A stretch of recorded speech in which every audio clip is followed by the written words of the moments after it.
Hey friends, welcome back to another one of your favorite lifestyle value sessions. Now in this video, I want to share with you 3 simple ways you can begin to use to accelerate but also retain and integrate the information or the subject that you're trying to master.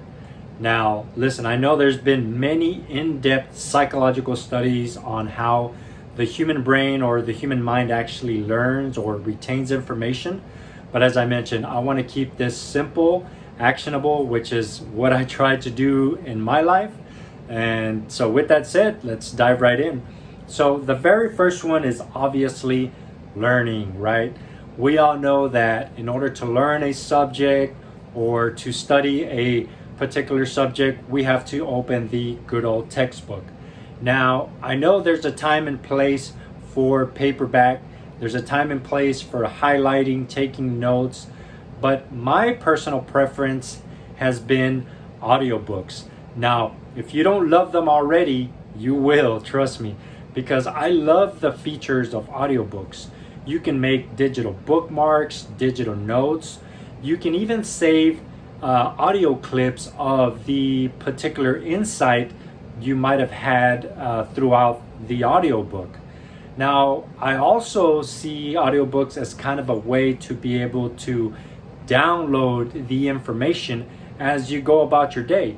You know, if you're a busy professional, a busy parent, it's a great way to be able to learn while you're doing something else or doing another task. Now, I know there's a limit to multitasking, which is a video that I also have in mind to share with you. But for the time being, yes, there is a lot of benefit to listening to audiobooks. I know there's many friends and colleagues that love doing it during workouts as well. I used to be the kind of person that only could work out with music, but there is times where I do enjoy a good audiobook during my workout. So there's a lot of benefits to listening to the information you want to master or study. Now, the other suggestion I have is for you to begin to categorize your learning. Now, this will be dependent on the season that you're going through. So if you're trying to master your marketing or your sales skills, I would suggest to look up the top 5 best-selling books on that skill or on that subject. This way, you are not faced with information overload, because as I mentioned before in other videos, we are definitely living in the information age. So you can also become overwhelmed with information. But if you start to categorize your learning for a particular season, that's a good way to go about mastering a skill in different seasons, depending on what you're trying to achieve at that moment. This way you can also almost go into like a mad scientist mode, because you can also do your Google research or what have you, which, as I mentioned, there's pros and cons to technology and information nowadays.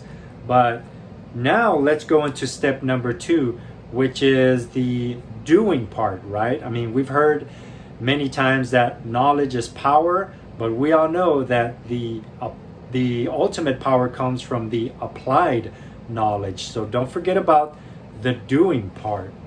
And as I mentioned in the previous step with the categorizing, you know, if you're in a season of marketing for your career or your business, then you'll be able to immediately apply the knowledge that you just researched.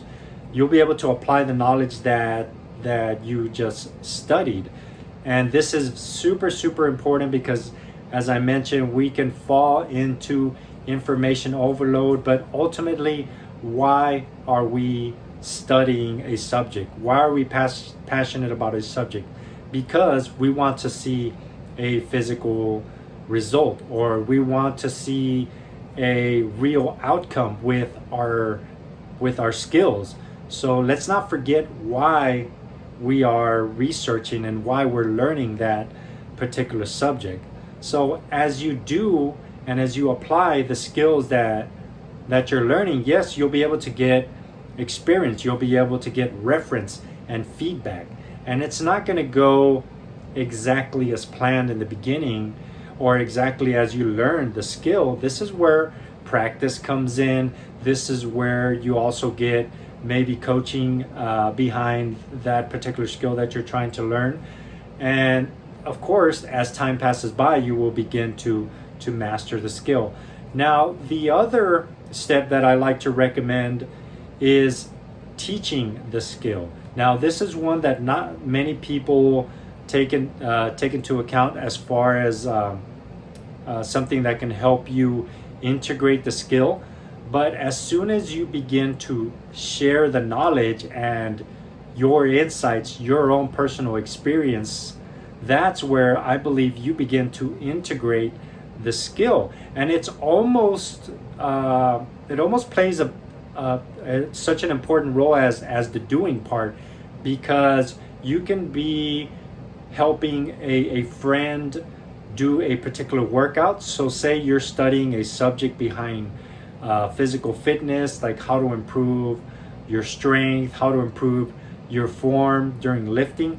If you're teaching a friend or a family member how to lift or how to maintain their form, all of a sudden you're gonna start to question your form, or maybe see little mistakes or little nuances that you might be doing yourself. Now, I say this because not everybody is in a position of content creation or teaching or public speaking in front of an audience.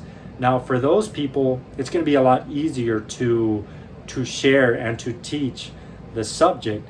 But as I mentioned, if you're not a public figure, if you're not a content creator, share the insights with a friend, a family member, or a colleague, and you will begin to remember and reference the information a lot better than just, as I mentioned, just learning it or just listening to the audiobook. But as I mentioned, guys, I think all these three things come together: the learn, do, and teaching of a particular subject will help you retain and integrate the information. All right, guys, so I hope you enjoyed the video, and as I mentioned, if you like it, feel free to share, like, or subscribe. But with that said, we'll see you on the next video.